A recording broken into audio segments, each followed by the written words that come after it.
favorite number, I don't dance. Yeah! Very good.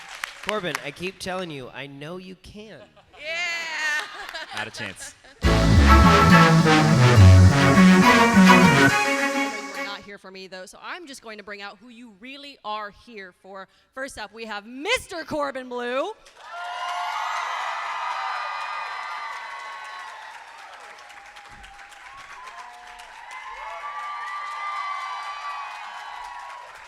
And please keep it going for the one and only Lucas Grabio.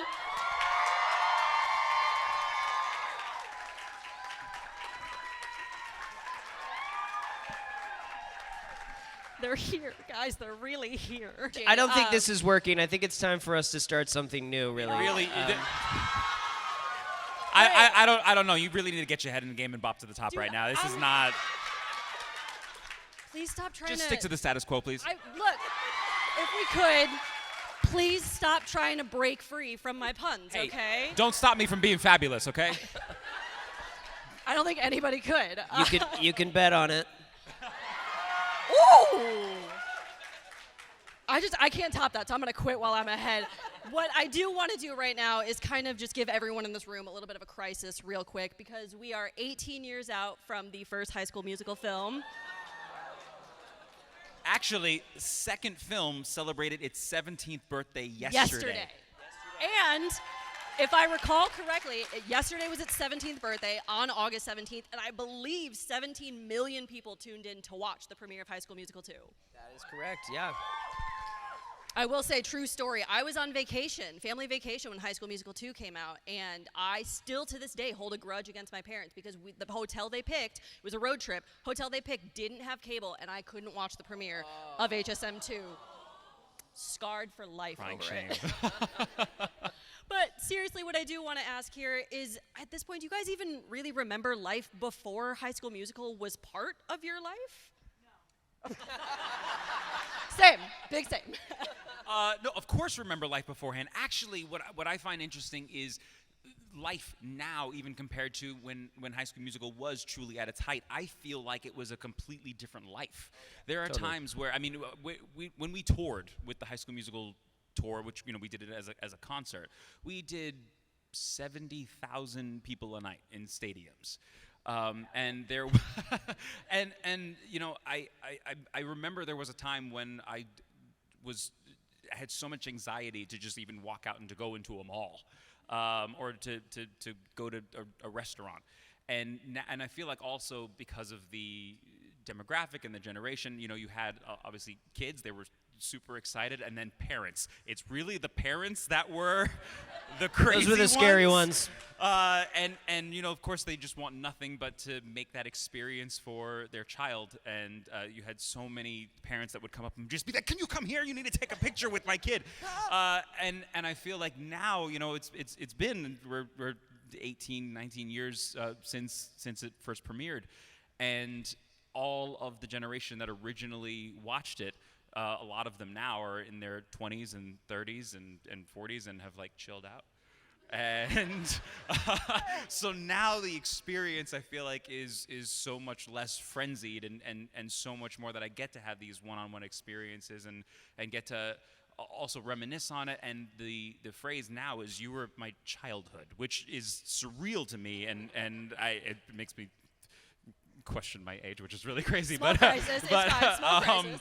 But truly, it really does feel like it was a completely different life. I do remember life prior, of course. I started working as an actor as a kid, though. I started at 2 years old. My father's an actor as well, and I followed in his footsteps. I have 3 younger sisters. None of them are in the entertainment industry. So it was never forced upon any of us. I just wanted to do it. I took to it. And even though I had been working my entire life as a kid, it was when High School Musical hit, obviously, that everything changed. And there's no handbook for that. To sort of be thrust into this situation of, and at the age you were, at the too. age, right? We were actually kids. We were teenagers, and it's a formative time. Well, you were a teen. I'm the baby of the group, and I was 15 when we shot the first High School Musical film.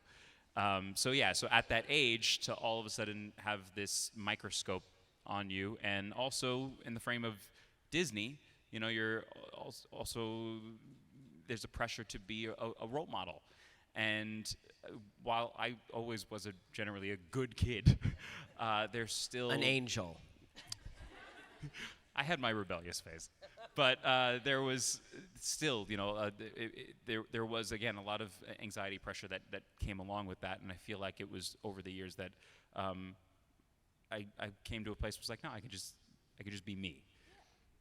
A lot of that though was the hard part about it was like, yes, I remember one of our first interviews, like right after. I lived in a moldy apartment that I could barely pay for the rent after High School Musical came out, and then it's like I get a call and someone's like, "You're like #1 on iTunes," and we're like, "What?" Next week we're in New York on Times Square doing all this stuff, and everyone's like, "So what does it feel like to be a role model for all children in the United States and the world?" And I'm like, "Wait a minute, what? I'm a role model? I just did a job, Disney did well. Disney and the whole. No one was prepared for it, so we didn't get really a class on how to act and speak and interact with this sudden attention. But thanks to us, Disney now gives classes to all of the actors of their future projects. There wasn't that before there High was School nothing. Musical. No preparation whatsoever. Yeah. But I did a TV show several years after for ABC Family, Switched at Birth, and they were like, "Oh, thank you." And they were like, "Okay, so you have to go to this class at the Disney Channel building that's about how to do press and stuff." And I was like, "Really?" Where was this? And they were like, "Oh, actually, it's after High School Musical came out." And I was like, "Yeah, do you remember?" But no, that was great. I love it. Well, and one thing I want to ask about, you guys have kept in touch over the years. Obviously, you're still friends, unless you're just really good actors, which you are, but you've also stayed in touch with Monique Coleman. Lucas, you were at Vanessa Hudgens' wedding. What was it like for you to have that support system coming up, and then even through now, because the industry is a hard place, and so to have those people that were with you at such a formative age and a formative time through 3 movies, a whole tour, I want to know how having that kind of crew impacted you and really kind of helped you along. Well, we didn't, because we all were going through all of these crazy things together, it immediately bonded us, and you can't help but become a family when you spend that much time together in general, adding on the super rare perspective that you're getting to see the world that so few people get to see that through that scope. And yeah, we were a family. That doesn't mean that we weren't dysfunctional at times. Because you spend all that time together, but that even going through the different pitfalls and relationships and all of those things, there's something very special that happens anytime 2 or more of us are together from the cast, and there's just a look that we always see. It's like, oh yeah, even if it's been a long time, we're like, yeah, we went through something really crazy together, and we know that others may try, but no other people really understand what we went through except for us. And so, yeah, that bond will be there forever. Corbin's my brother. I was about to say, this is my brother. Yeah. Totally. You come for the puns, you stay for the tears. We give it all to you here. I have 1,001 more questions, but I cannot hog the microphone up here, so we are going to open it up to you guys. What is your favorite movie? Ooh, just period? Favorite movie ever? High School Musical. Oh, favorite High School Musical movie. Favorite of the trilogy. Damn. Oh, okay. Favorite That's movie of the trilogy. That's Waiting, a hard waiting question. for Guffman. I know you were going to say that. Mine's the second one.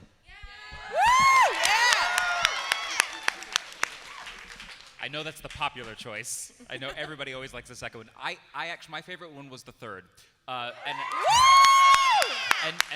the reason why we actually had the biggest budget on the third film. So as far from the standpoint of all of the musical numbers, we had the most to play with. They had the biggest scale, and I always thought that was amazing. But favorite number, I don't dance.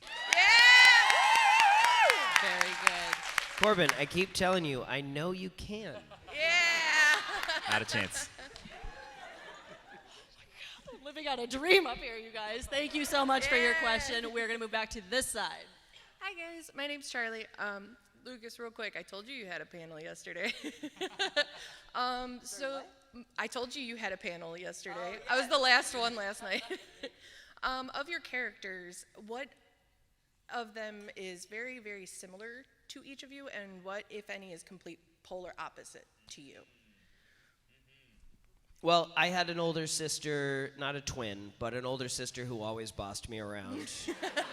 And I did listen to her. She would always want to make me, anytime she wanted to make me do anything and I didn't want to do it, she'd be like, all right, no Barbie, no She-Ra. Because me and my G.I. Joes would go and play with her Barbies and She-Ras. And if she took playtime away, we lived out in the middle of nowhere. We had to use our imagination a lot. That's still so mean. But yeah, I mean, she even was my manager for many years. Listening to my sister was very easy, an easy part of Ryan. I also was really like so many people. Identity has always been a rough thing with me, and I think Ryan struggled with that a lot. I think he had a lot of confidence in his performance and his talents, which I have had as well, but I also grew up doing all of the shows, and my sister and I would perform shows on her fireplace ledge for our grandparents when we were kids. Not, like country club, but, yeah, but I think I'm a little smarter than Ryan. I That's hope. fair. That's fair. He's cute. But he's a little dim. He's not the sharpest knife in the drawer. And I did pretty well in school. Even though I didn't go to college, I still consider myself, a little smarter than him. You are. I love that. That's great. While I feel like the connection that Chad and I do have, I do feel like I've always been the head of the pep rally. I do feel like the bursting with energy, and I take that into what I do, and I feel like he takes that into basketball, but that's where it ends. Because basketball and sports has never been my thing. Yeah, me either. I am Acting. acting, yes. Actor. So when we auditioned for High School Musical, we had to go in and sing and dance and act, but part of what I had to go do was also to play basketball. But I got lucky because the basketball portion of my audition was with the choreography. I'm a dancer. Okay. So I walked in, first of all, ready with the part. I mean, I came in with a jersey on. I brought a basketball that I went and purchased because I did not have my own. I could just see you being like, I would like one of those the ones basketballs. The orange ones, right? They're orange. And anything with choreography and movement completely made sense to me, and that clicked. And Chucky Claypower, our choreographer, he was the final hurdle of my audition. And because I walked in and completely fooled him, making him think that this kid's a baller, and I actually did nail all the choreography, that was the final hurdle and what booked me the part. But when I showed up on set, we of course had our rehearsals daily, but we also ran basketball drills. And we walked onto that court, and we started, and they were like, oh shit, he can't play. But when I tell you from the first movie to the last one, there was not a single moment that I did not have a basketball with me. Dedicated right I here. slept with that thing. I swear to you, I would go to sleep head in pillow, and I would have the ball next to me. We would we would go on set anytime we were off set, and we would just be walking around, hanging out. I would be dribbling it just to get just to be as comfortable. Always learning how to spin it on my finger. Still can't shoot to this day. Anytime that we had to do a shot that we had to go and do layups, there was usually an edit where we had to like get that one shot that I actually went and made the layup. Have not touched a basketball to this day afterward, and I'm okay with that. And this one, especially because of the franchise, I'll always be invited to either go to a basketball game or, God forbid, play in an all-star match. Oh no. And that's something that I always turn down because I'm like, it's not gonna happen. Trust I'm me, just gonna trust me, embarrass you don't, myself. So yeah, no. We are very, very different, Chad and I. Yes. Hi, I'm Tay. As someone with I Don't Dance in their on repeat on Spotify, and in my Wrapped, I just want to know, do you still see baseball the same way? Like, how do you think of baseball at this point? Can you go to a baseball game or think of it without wanting to, dance inexplicably?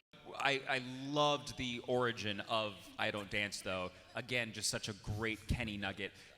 He explained to us where this number came from, and it was because Frank Sinatra was starting his rise to fame, and his agents ended up calling Gene Kelly and saying, hey, there's this new guy, everyone loves him, he's got this incredible voice, but he's got 2 left feet. We would love it if you could maybe teach him some moves and actually just get him to be a little bit more comfortable on stage. And Gene Kelly had said, sure. Does he play any sports? And he said, yeah, he loves baseball. So Gene Kelly actually took him to a baseball field, and through the motion of baseball and through the motions that he is comfortable with, taught Frank Sinatra how to dance. That's awesome. Oh, slay. Thank you so much. Thank you for your question, Tay. And guys, I think on that nugget, I don't know that we can top that. We have got to wrap it up here. So please, one more time, give it up for Corbin Blue, Lucas Graybeal,